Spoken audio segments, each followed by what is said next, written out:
عليكم ورحمة الله وبركاته. معانا يا حبايبي دلوقتي هنعمل كفتة الجمبري، بس مش هنعملها بالجمبري، هنعملها بمفاجأة. وأول مرة تتعمل في بورسعيد كنا احنا اللي عاملينها كفتة الشكال. ادي الرز اهو مغسول، وهنا محضرين الحباش والحاجة. يلا بينا نبتدي مع بعض ونقول بسم الله. بعد ما غسلنا الرز وسيبناه ينشف شوية، ادي الشكال معانا اهو، غسلناها وسايبينها تتصفى تمام من المية بتاعتها. وبعد كده يلا نشوف الطريقه اللي بعديها لعمل كفته الشكال. ودينا جبنا حله اهوت، وخدمنا البصلايه البصلتين، وعملنا تسبيكه، وعملنا الصلصه، وحطينا بقى بهارات كده، فلفل وكمون وملح، وصبعت بقى تتسبك على النار. كده هنطحن الرز في الكبه زي ما انتم شايفين كده.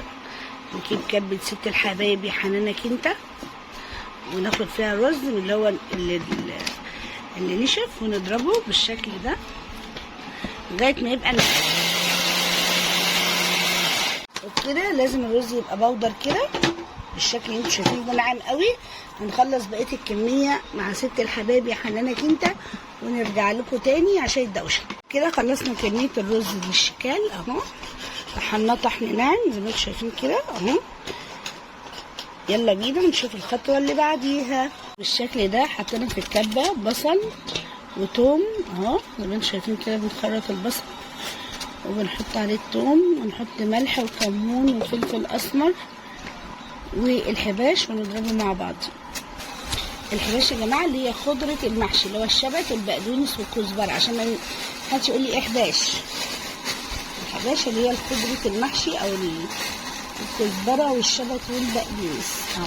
دي الخضره احنا بنجمدها وبنفرزها وهنضربها مع بعضيها كده. بنضرب البصل والفلفل والحباش، ونحط دلوقتي مرقتين. اللي حابب يحط مرقه حابب، اللي مش حابب براحته. وبعد كده هنحط الفلفل والملح والكمون اهو بالشكل ده.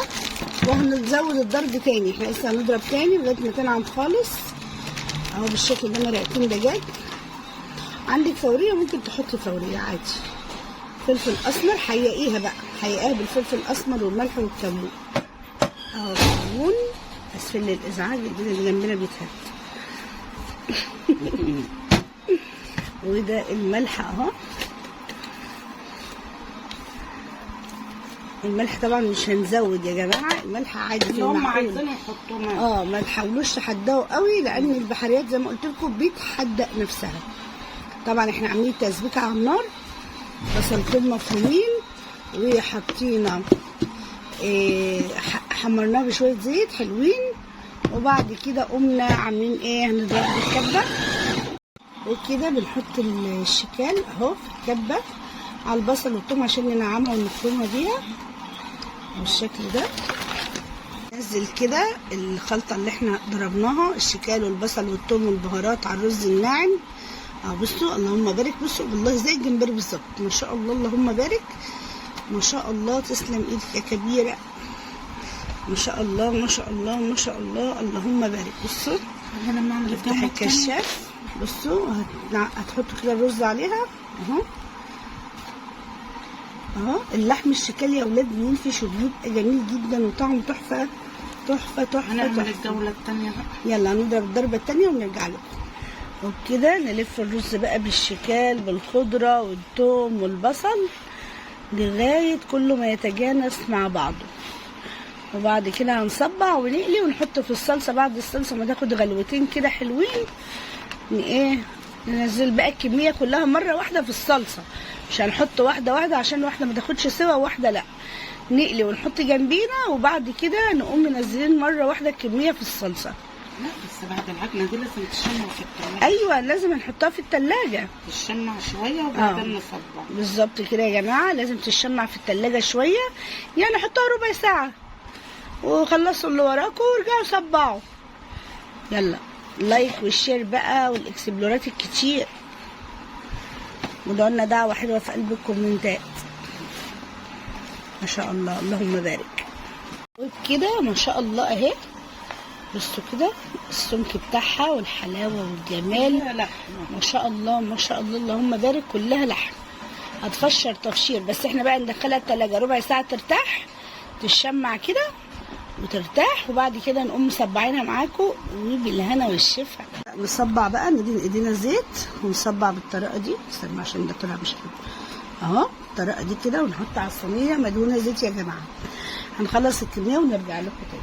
وبكده اهو خلصنا شويه، هننقلهم على صينيه تانيه ونحمرهم، ونرجع برضو نعمل قد الكميه دي مرتين 3.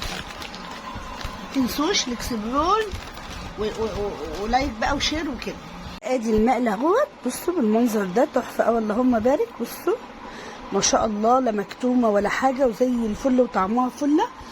بصوا الكميه راميه معانا، اللهم بارك ما شاء الله، اللهم بارك ما شاء الله ما شاء الله.